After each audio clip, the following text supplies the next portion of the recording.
Bonjour tout le monde, j'espère que vous allez bien. On se retrouve aujourd'hui pour une vidéo où je vais vous montrer un peu les accessoires en pâtisserie qu'il vous faut quand vous voulez commencer à vous équiper. Donc bien sûr, je vais vous partager avec ce que j'ai moi commencé. Après, bon, chacun a ses différentes petites choses, mais globalement, j'ai à peu près tout répertorié ce que moi j'ai commencé avec quel matériel. Alors au début, on va prendre les ustensiles. Donc ce qui est très utile, c'est un fouet. Donc c'est un peu basique, mais c'est très utile pour la pâtisserie. Ensuite, ce qui est aussi une spatule ou une cuillère en bois, c'est très utile par rapport aussi avec donc, une maryse, mais qui est en silicone et qui peut ne pas avoir la même utilité. Donc c'est bien d'avoir les deux, une maryse ou une spatule ou cuillère en bois. Ensuite aussi un pinceau, donc soit un pinceau en silicone ou en poil. Vous choisissez ce que vous préférez. Ensuite, un truc très important, c'est la spatule et qui est de préférence coudée. Ça vous servira pour beaucoup. Donc prenez-la de préférence grande, sinon c'est une grande et une plus petite. Ensuite, un truc assez simple, mais c'est un bon couteau qui coupe très bien. Donc soit petit et un plus grand, mais sinon un de taille moyenne ou un très grand, ça fonctionne très bien pour tout ce qui est couper les génoises, pour faire les layer cakes, pour couper les pâtes à tarte, tout ça. C'est très utile d'avoir un très bon couteau. Ensuite, quelque chose d'un peu plus coûteux, c'est un thermomètre qui est très utile. Alors, vous avez différents styles de thermomètre. Moi, c'est un thermomètre avec une spatule intégrée et ça coûte pas non plus extrêmement cher, mais c'est très important pour prendre beaucoup de température. Ensuite, petite autre chose que j'ai mis du temps à m'en équiper alors que c'était très utile, c'est un petit chalumeau. Donc vous en trouvez facilement partout. Moi, celui-ci, il vient de chez Action, il n'est pas cher du tout et il est très bien. Donc ensuite, on va passer au matériel un petit peu plus gros, dont le batteur électrique. Donc au début, moi quand j'ai commencé, je n'avais pas de robot pâtissier. Donc j'avais soit le fouet à la main ou sinon c'est un batteur électrique. Ça vaut pas cher et ça fonctionne très très bien. Ensuite aussi un tamis. Alors moi au début quand j'ai débuté j'avais un petit tamis, mais de préférence prenez un gros tamis parce que comme ça quand vous faites par exemple les macarons pour tamiser les poudres, c'est beaucoup mieux d'avoir un tamis, une passoire, je sais pas vraiment comment on l'appelle, mais oui, une grande passoire. Ensuite, un basique que tout le monde connaît, c'est un rouleau à pâtisserie. Donc là, vous avez toutes sortes de choix.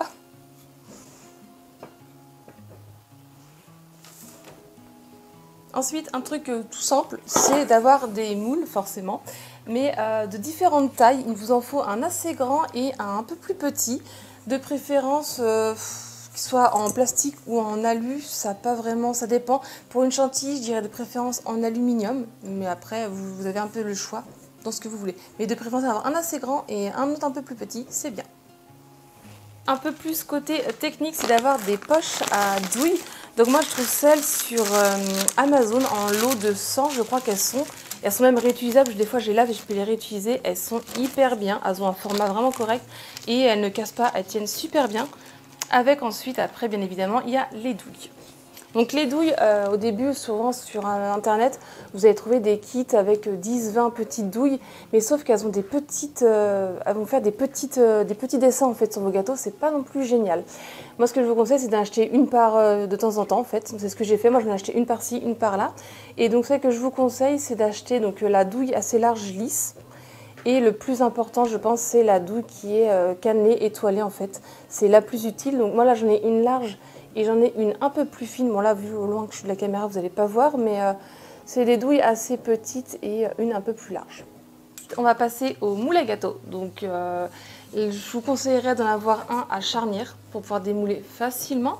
Le mieux c'est d'avoir un 20 cm parce que souvent c'est la taille des gâteaux, parce que moi au tout début j'ai commencé avec des 25 cm ou 28 et c'était souvent trop grand, j'obtenais des gâteaux assez plats.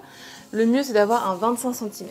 Après le top du top, ce que je vous conseille, c'est ce que moi j'ai eu au début, c'était donc des moules à gâteaux assez grands et j'ai eu après le cercle à pâtisserie que je me suis très vite équipée et qui est donc rétractable, ce qui fait qu'on peut l'agrandir ou le rapetissir. Vous voyez là il a ce diamètre là, je peux l'agrandir comme ça ou le faire beaucoup plus petit jusqu'à ici. Et donc ça c'est hyper bien. Alors quand c'est des pâtes à gâteau qui sont assez liquides, c'est assez embêtant, mais souvent je mettais de l'aluminium avec du papier de cuisson, ça je mettais un peu pour pas trop que ça fasse de perte. Mais le cercle à pâtisserie c'est le truc quand même à bien s'équiper. Et ensuite, pour finir, dans les importants à avoir, c'est une grille pour refroidir votre génoise. C'est très utile Ensuite, ce que je pourrais aussi vous conseiller, c'est un plateau tournant. Moi, il se trouve derrière, vous ne devez pas le voir, il est en haut derrière. C'est un plateau tournant, je vais vous chercher. Toc. Donc voilà, là c'est le plateau tournant. Donc ça, je n'ai pas équipé dès le début, mais ça m'a quand même vachement handicapé dans des gâteaux pour faire les layer cakes, tout ça. J'en ai vite acheté un parce que c'est vite gênant. Donc c'est le plateau qui se tourne comme ça. Et puis quand vous faites les layer cakes pour les lisser, tout ça, ça se fait super facilement. Et donc voilà, c'est tout pour moi ce que j'avais à vous montrer en indispensable à commencer pour débuter la pâtisserie. Bien évidemment, tout ce que j'ai à peu près acheté sur internet, sur Amazon, je vous retrouverai les liens pour les acheter aussi en barre d'infos.